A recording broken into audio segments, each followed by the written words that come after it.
जय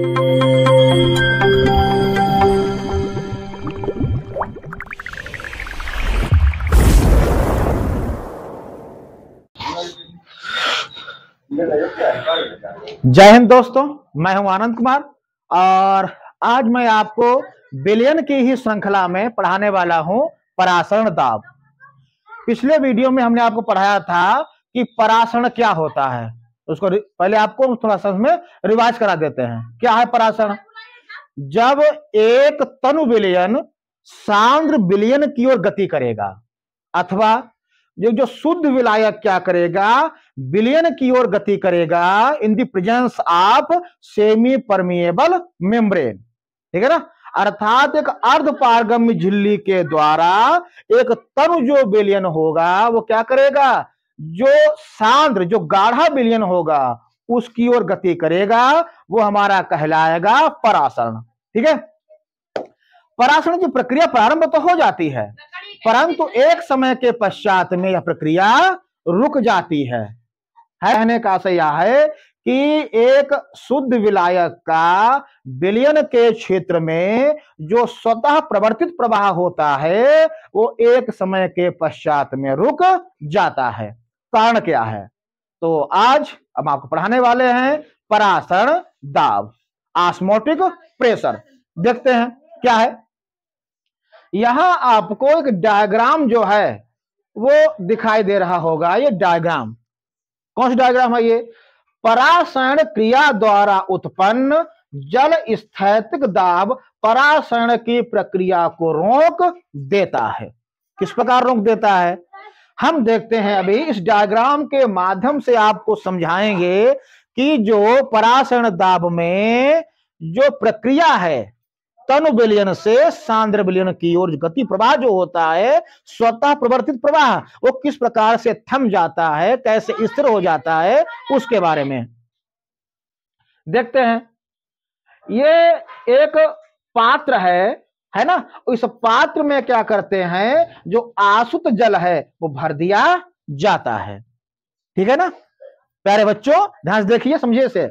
एक पात्र है, उस पात्र में हम लोग क्या करते हैं, जो आसुत जल है वो भर दिया जाता है और इस आसुत जल के पात्र में एक लंबी कांच की नली से लगा हुआ एक सरंध्र पात्र है, वो इसमें हम रख देते हैं।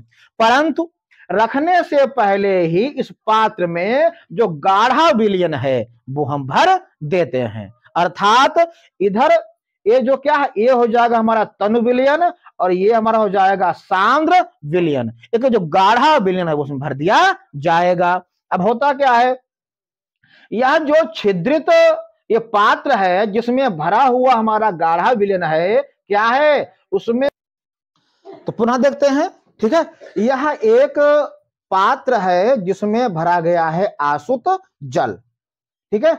और इसी पात्र में हम लोग गाढ़े विलयन से भरा हुआ जो सरंध्र पात्र है वो लेकर और इसमें हम कार्क की सहायता से एक लंबी कांच की नली लगा देते हैं।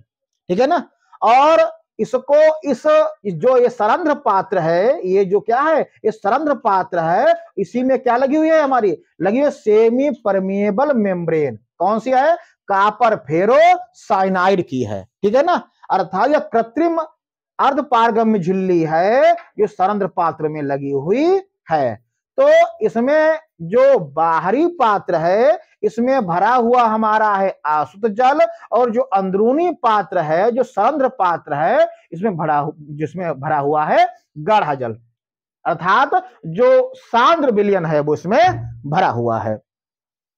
अब देखते हैं कि इस अर्ध पारगम्य झिल्ली जो उपस्थित है, जिसका कारण क्या होता है कि विलयन में जो बाहरी जो पात्र है उसमें भरा हुआ जो विलायक है, शुद्ध विलायक कह लो या आसुत जल कह लो। ठीक है ना। तो क्या करता है, वह इस अर्ध पारगम्य झिल्ली से होकर इस गाढ़े विलयन की ओर प्रवाह शुरू कर देता है। अर्थात परासरण दाब की प्रक्रिया में आप लोग देख रहे होंगे क्या है, यह एक पात्र है जिसमें लिया गया है आसुत जल जो एक तनु विलयन के रूप में कार्य करता है और इस पात्र में जो गाढ़ा विलयन जो है उससे भरे, गाढ़े विलयन से भरे हुए जो सरंध्र पात्र है, अर्थात गाढ़े विलयन से भरा हुआ जो सरंध्र पात्र है उसको इसमें हम लोग रख देते हैं। ठीक है, और इसमें जो सरंध्र पात्र है इसमें एक लंबी कांच की नली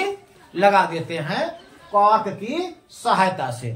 अब होता क्या है, यह जो है कि जो परासरण की प्रक्रिया है अर्थात तनु विलयन से सांद्र विलयन की जो गति है वो प्रारंभ हो जाती है, परंतु एक समय के पश्चात में जो स्वतः प्रवर्तित प्रवाह है वो बंद हो जाता है। क्यों बंद हो जाता है? क्योंकि इस जो द्रव कालम का जो द्रव कालम स्तर है, यहां देख रहे हैं लिखा होगा इनिशियल लेवल, ठीक है ना।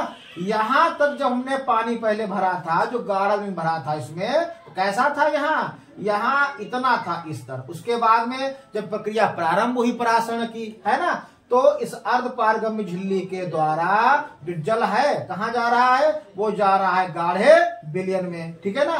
तो यह स्तर जो है कांच की नली में यहाँ था, कहाँ पहुंच गया है, यहाँ पहुंच गया, लिखा होगा फाइनल लेवल, ठीक है ना।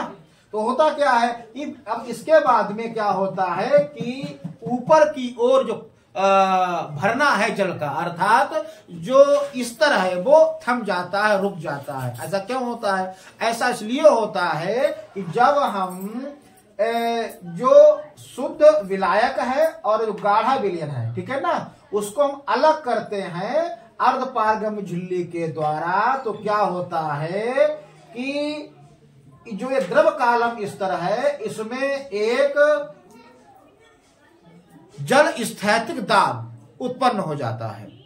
लिखा होगा कालम एक्सर्टिंग हाइड्रोस्टैटिक प्रेशर, यानी कि जल स्थैतिक दाब उत्पन्न हो जाएगा और वो क्या करेगा, वह इस जो परासरण की प्रक्रिया को रोक देगा, ठीक है ना।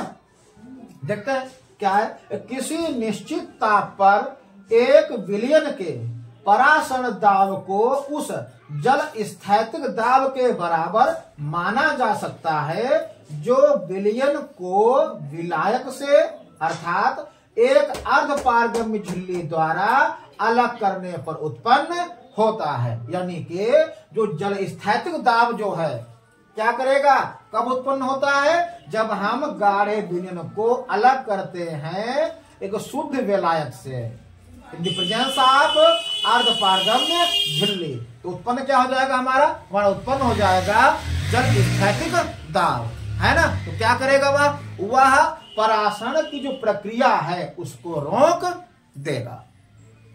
आशा है आप लोग समझ गए होंगे।